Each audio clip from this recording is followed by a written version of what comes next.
नमस्कार, मैं गौरव जोशी श्रीमती मोहर देवी तापड़िया गर्ल्स कॉलेज जसवंतगढ़ के इस यूट्यूब चैनल पर आपका स्वागत करता हूं। हम पढ़ रहे हैं चैप्टर नंबर 7 सीमांत लागत निर्णयन के उपकरण के रूप में, और इस चैप्टर का 30 नंबर क्वेश्चन आज सॉल्व करके देखते हैं। कंपनी के विषय में निम्नलिखित सूचनाएं हैं। एक कंपनी है जिसकी सूचनाएं दी गई है। 3 प्रकार के उत्पाद बनाती है कंपनी। ए, बी और सी 3 प्रकार के उत्पाद तैयार करती है, और इन तीनों उत्पादों के संबंध में जो रॉ मटेरियल, जो कच्चा माल लगता है, वो लगता है 10 किलो, 6 किलो और 15 किलो प्रति इकाई। ए के उत्पादन के लिए, एक इकाई के उत्पादन के लिए रॉ मटेरियल लगता है 10 किलो, बी की 1 इकाई के उत्पादन के लिए 6 किलो रॉ मटेरियल लगता है, और इसी प्रकार सी की 1 इकाई के उत्पादन के लिए 15 किलोग्राम मटेरियल लगता है। और 1 किलो मटेरियल की कीमत है 10 रुपए। जो मटेरियल की कीमत है 10 रुपए प्रति किलोग्राम है। इसी प्रकार लेबर पर यूनिट, जो लेबर है वो लगता है एक इकाई के उत्पादन में 15 घंटे लगते हैं। इसी प्रकार बी की 1 इकाई के उत्पादन में 25 घंटे लगते हैं, और सी की 1 इकाई के उत्पादन में 20 घंटे लगते हैं। और प्रति घंटा जो मजदूरी दी जाती है वो 1 रुपया है। सेल प्राइस पर यूनिट, जो सेल्स प्राइस दिया गया है वो है ए के लिए 125 रुपए, बी के लिए 100 रुपए पर यूनिट और सी के 200 रुपए पर यूनिट। यानी यहां तक जो ये 3 उत्पाद बनाए जा रहे हैं, ए, बी और सी, इन तीनों की रॉ मटेरियल के संबंध में, लेबर के संबंध में और विक्रय मूल्य के संबंध में सूचना दी गई है। Maximum possible production in units आगे दिया गया है। अधिकतम जो संभावित उत्पादन है वो दिया गया है। यानी ए का अधिकतम 6000 इकाइयों का उत्पादन किया जा सकता है, बी का अधिकतम 4000 इकाइयों का उत्पादन किया जा सकता है, और इसी प्रकार सी का अधिकतम 3000 इकाइयों का उत्पादन किया जा सकता है। आगे दिया गया है कंपनी का अधिकतम उत्पादन 1,84,000 घंटे है। यानी कि कंपनी के पास अधिकतम 1,84,000 घंटों का श्रम उपलब्ध है, और इन 1,84,000 घंटों में ही इन 3 उत्पादों को बनाना है। तो कौन सा उत्पाद सबसे पहले बनाया जाए, फिर उसके बाद दूसरा और उसके बाद तीसरा उत्पाद बनाया जाए। यानी कंपनी के पास कुल मिलाकर 1,84,000 घंटे हैं, और आपको अधिकतम लाभप्रद उत्पाद मिश्रण या उत्पादन मिश्रण बताना है। जो श्रम घंटे हैं 1,84,000 वो सीमित है, और इन श्रम घंटों का इस प्रकार उपयोग करना है जिससे अधिकतम लाभ हो सके। तो क्वेश्चन सोल्व करके देखते हैं। पहले मार्जिनल कॉस्ट स्टेटमेंट बनाएंगे। Marginal cost statement, marginal cost statement बनाकर हम प्रति इकाई कंट्रीब्यूशन ज्ञात करेंगे प्रत्येक उत्पाद के लिए।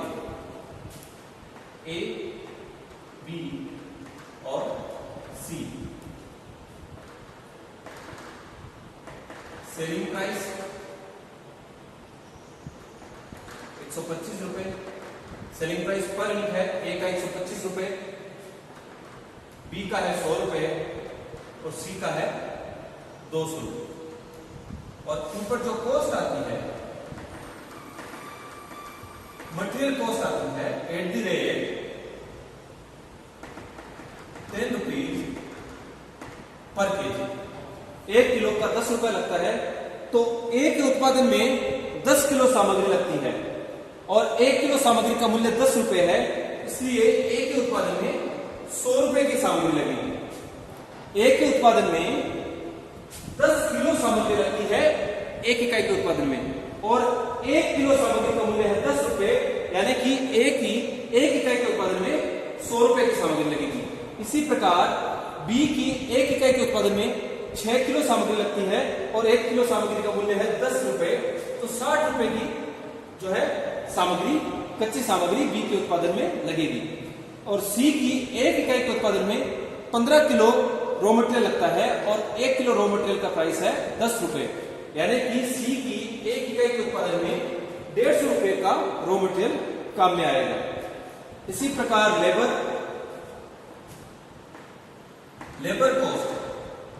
कॉस्ट है @1 पर आवर।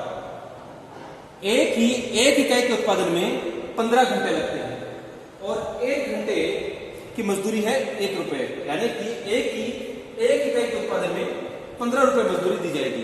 इसी प्रकार बी की एक इकाई के उत्पादन में 25 घंटे लगते हैं और मजदूरी की दर है 1 रुपया प्रति घंटा, तो 25 रुपए बी की एक इकाई के उत्पादन में मजदूरी लगेगी। और सी की एक इकाई के उत्पादन में 20 घंटा लगता है और मजदूरी की दर है 1 रुपया प्रति घंटा, यानी कि सी की एक इकाई के उत्पादन में 20 रुपए मजदूरी दी जाएगी। तो कुल मिलाकर जो टोटल वेरिएबल कॉस्ट है 115 रुपए है ए की, 85 रुपए है बी की और 170 रुपए है सी पर unit. Contribution per unit, contribution का मतलब होता है सेल्स में से वेरिएबल कॉस्ट घटा दी जाए तो कंट्रीब्यूशन प्राप्त होता है। जब सेल्स में से विक्रय मूल्य में से परिवर्तनशील लागत घटा दी जाती है तो जो राशि प्राप्त होती है उसे अंशदान या कंट्रीब्यूशन कहते हैं। और इस अंशदान में फिक्स्ड कॉस्ट और प्रॉफिट दोनों राशियां सम्मिलित रहती है। अगर अंशदान में से सी में से फिक्स्ड कॉस्ट घटा दी जाए तो जो राशि प्राप्त होती है वो प्रॉफिट कहलाती है। तो सी पर यूनिट ज्ञात करेंगे। 125 में से 115 गए 10 रुपए, 100 में से 85 गए 15 रुपए, 200 में से 170 गए 30 रुपए। तो ये है सी पर यूनिट। अब देखिए यहां पर इस क्वेश्चन में जो लिमिटिंग फैक्टर है, जो सीमित साधन है उत्पादन का, वो मटेरियल और लेबर में से लेबर है, क्योंकि घंटे दिए गए हैं यहां पर। तो जो लेबर है, जो मजदूरी के घंटे हैं वो हमारे पास सीमित है 1,84,000 घंटे। तो हमको अगर घंटों के आधार पर उत्पाद मिश्रण बनाना हो तो हमको ये देखना पड़ेगा कि घंटों के आधार पर जो है कंट्रीब्यूशन कितना कमाया जा रहा है, प्रति घंटा कंट्रीब्यूशन कितना कमाया जा रहा है। ये जो कंट्रीब्यूशन है ये कंट्रीब्यूशन पर यूनिट है, 1 यूनिट का कंट्रीब्यूशन है। लेकिन जब हमको कोई साधन सीमित हो तो हमको ये देखना पड़ता है कि उस साधन के अनुसार कंट्रीब्यूशन कितना कमाया जा रहा है। तो यहां पर कंट्रीब्यूशन पर आवर भी ज्ञात करना पड़ेगा उत्पाद मिश्रण बनाने के लिए। सी पर आवर ज्ञात करने के लिए हम क्या करेंगे, कंट्रीब्यूशन बटा लेबर आवर।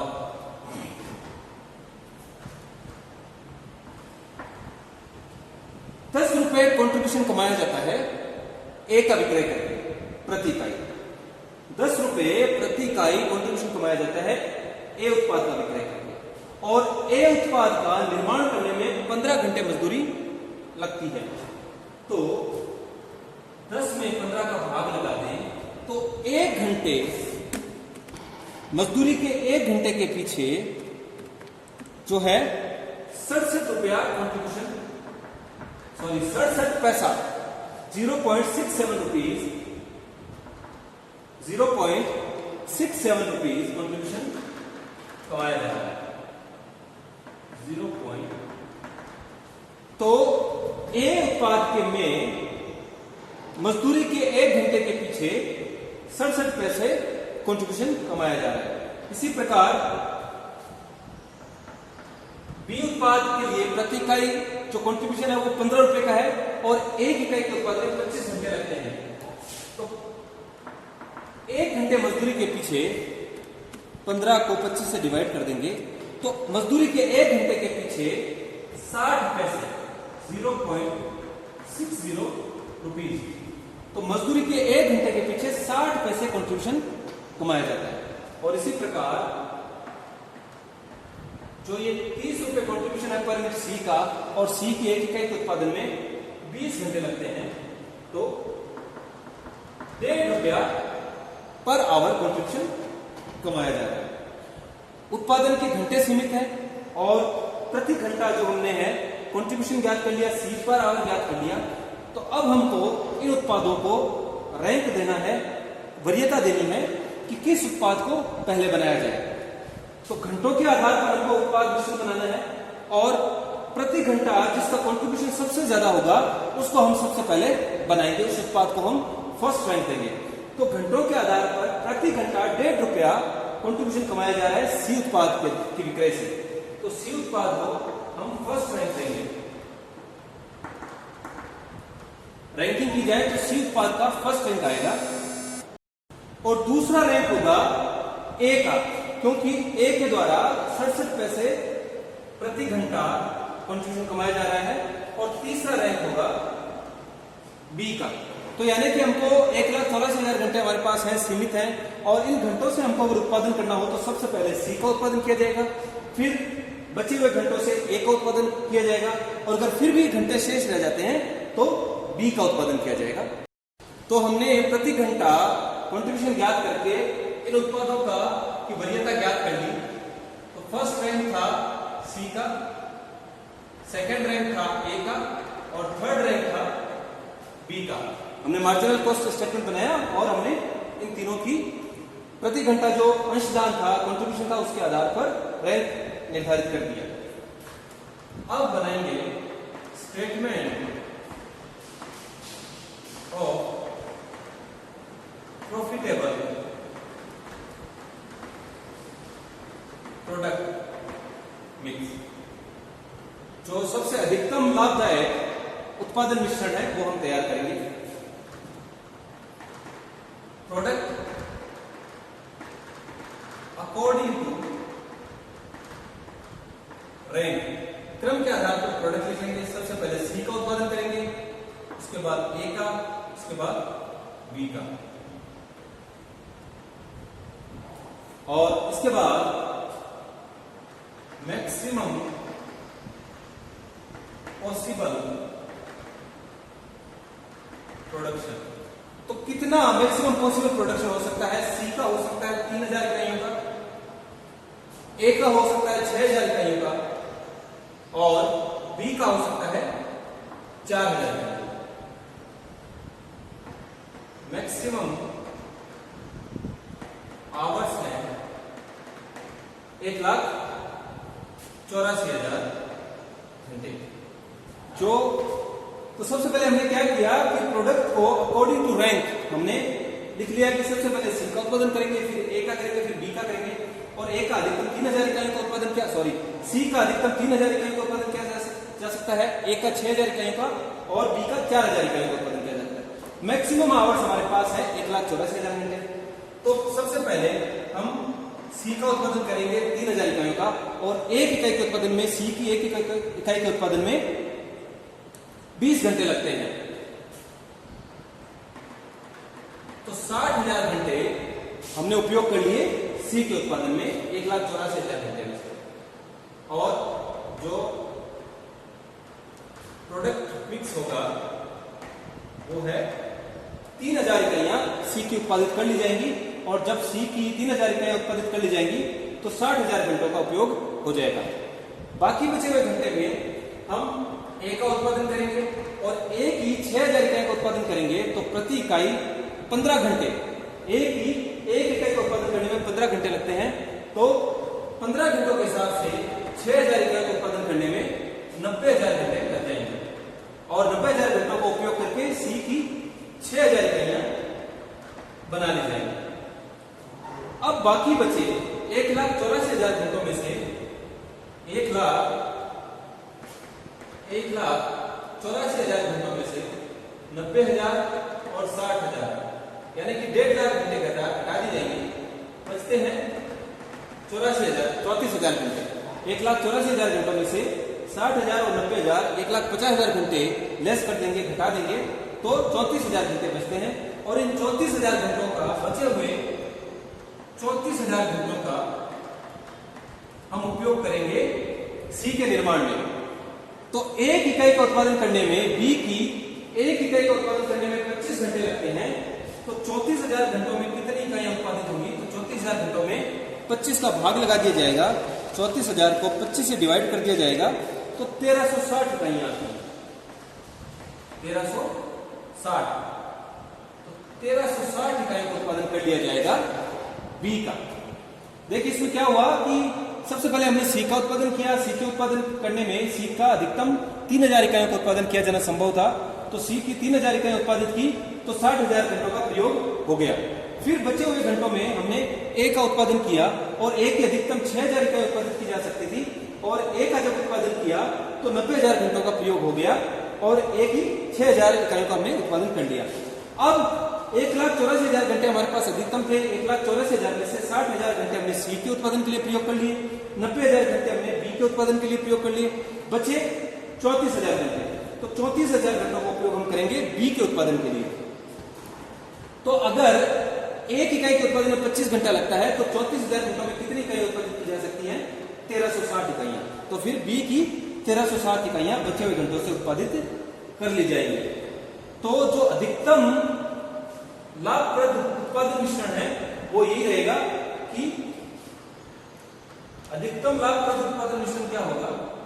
अधिकतम लाभप्रद उत्पादन मिश्रण होगा ए 6000 यूनिट्स,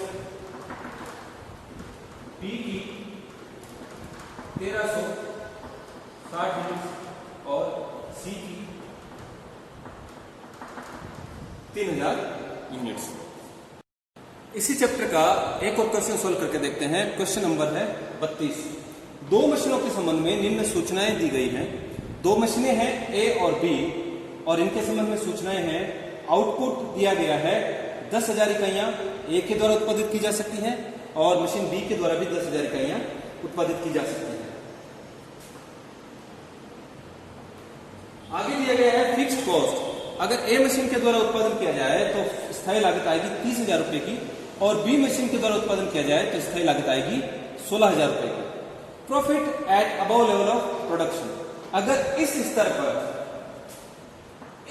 उत्पादन किया जाए, यानी 10,000 इकाई का उत्पादन किया जाए, तो लाभ होंगे ए मशीन द्वारा उत्पादन करने पर 30,000 रुपए का लाभ होगा और बी मशीन काम में लेने पर 24,000 रुपए के लाभ कमाए जाएंगे। उत्पाद का बाजार मूल्य दिया गया है 10 रुपए प्रति इकाई। प्रत्येक मशीन के लिए सम विच्छेद बिंदु ज्ञात कीजिए। सम विच्छेद बिंदु पूछा है प्रत्येक मशीन के लिए। तो सम विच्छेद बिंदु के लिए सबसे पहले हम देखेंगे कंट्रीब्यूशन। कंट्रीब्यूशन क्या होता है? Fix cost plus profit. Sales में से वेरिएबल कॉस्ट घटा दी जाती है तो जो राशि प्राप्त होती है वो कंट्रीब्यूशन कहलाती है, और कंट्रीब्यूशन में फिक्स कॉस्ट और प्रॉफिट दोनों सम्मिलित होते हैं। तो contribution and by machine A के द्वारा कितना कंट्रीब्यूशन कमाया जाएगा? Fixed cost plus profit. Fixed cost और प्रॉफिट, तो मशीन ए के द्वारा 60,000 रुपए का कंट्रीब्यूशन कमाया जाएगा। Contribution per unit by machine ए, तो पर यूनिट कंट्रीब्यूशन बटा आउटपुट।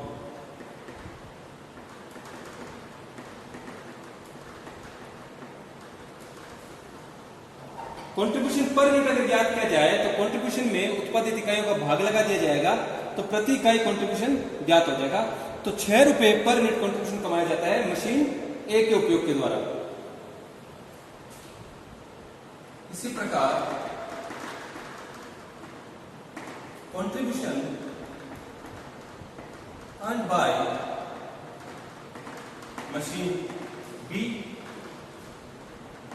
16,000 प्लस 24,000 40,000 रुपए का।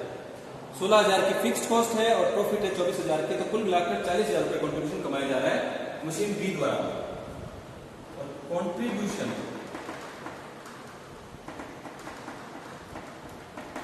पर यूनिट बाय मशीन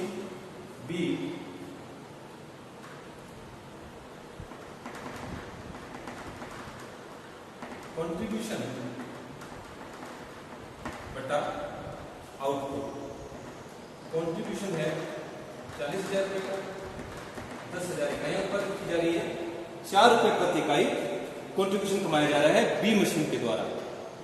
प्रत्येक मशीन के लिए सम विच्छेद बिंदु ज्ञात करना है, तो BP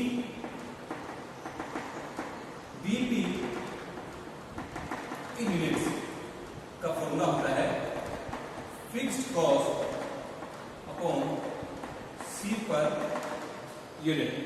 BP break even point या सम विच्छेद बिंदु ज्ञात करना हो तो फॉर्मूला होता है fixed cost upon C per unit.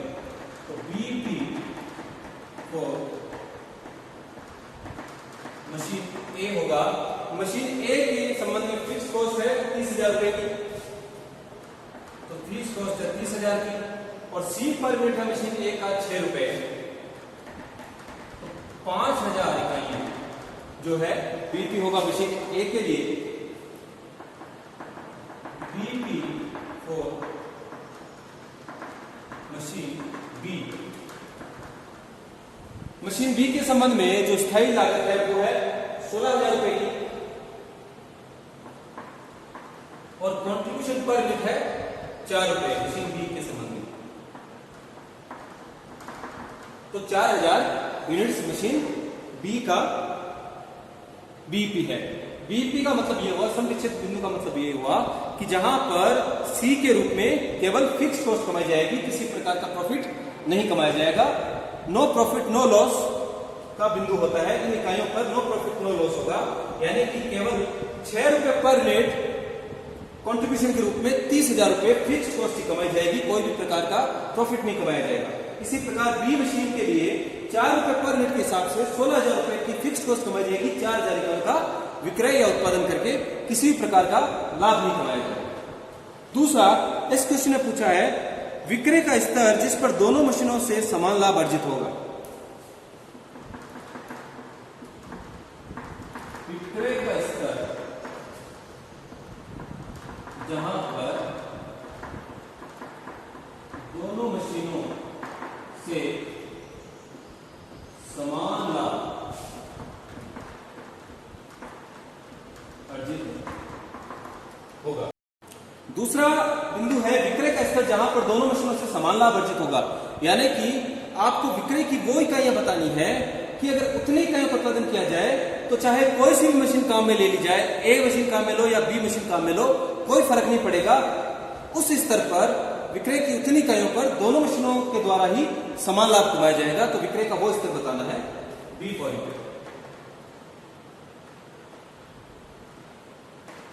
Level of production on which both machines earn equal profit। इसके लिए क्या हो जाएगा, difference in fixed cost upon difference in C पर यूनिट। तो समान स्तर पर लाभ कमाने के लिए विक्रय का वो स्तर बताना है जहां पर समान लाभ कमाया जाएगा दोनों मशीनों से, difference in fixed cost upon difference in C पर यूनिट। तो दोनों मशीनों में जो है स्थायी लागत का अंतर कितना है, 30,000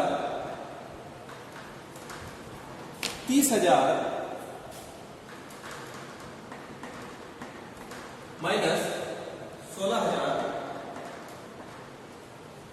डिफरेंस इन फिक्स्ड कॉस्ट स्थायी व्ययों का अंतर है 30,000 में से 16,000, तो 14,000 रुपए स्थायी व्ययों का अंतर है, और सी पर यूनिट 6 रुपए और 4 रुपए। ए के द्वारा 6 रुपए पर यूनिट कंट्रीब्यूशन कमाया जाता है और बी के द्वारा 4 रुपए पर यूनिट कंट्रीब्यूशन कमाया जाता है, तो 2 रुपए जो है सी पर यूनिट में अंतर है। इसको हल कर देंगे तो 7,000, तो 7,000 इकाइयों के विक्रय स्तर पर दोनों मशीनों द्वारा समान लाभ कमाया जाएगा। तो आज के लिए इतना ही। इस वीडियो को लाइक कीजिए, शेयर कीजिए, हमारे YouTube चैनल को सब्सक्राइब कीजिए। धन्यवाद।